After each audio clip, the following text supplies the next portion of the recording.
Okay, are the polygons similar? And if they are, write a similarity statement and give the scale factor. So we know that because we have um, equal amounts on both sides, the opposite sides are equal, then we're dealing with a parallelogram. Both of these are parallelograms.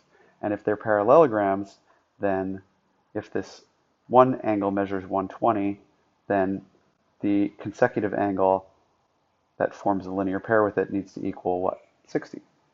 And that's the same here. If this is 120, then this has got to be 60.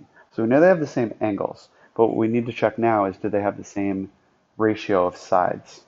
So you can do one of a number of things. I'm going to start doing this because this is actually really handy, which is to compare within the figure. So I'm going to say 5 is to 10 as, and then I'm going to look small to big for this other triangle, as 1.2 is to 3.12. Okay?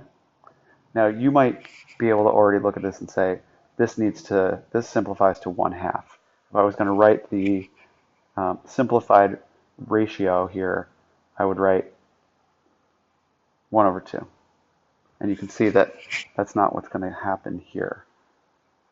But maybe you didn't know that. If you can see that, that's great. If you say 5/10 is not equal to 1.2 over 3.12, that's fine.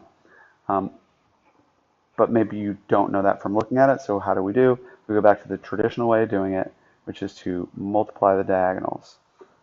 So let's do that.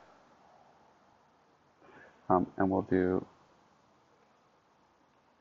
5 times 3.12 equals 10 times 1.2, which we get when we multiply this. We get 15.6. And if we multiply these two, we get, well, 10 times 1.2 is 12. They're not equal, and that means that the sides are not in proportion. The corresponding sides are not in proportion, and then so we can say not similar.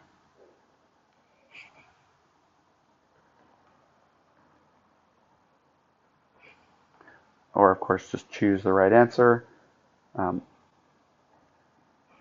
which is B. The polygons are not similar.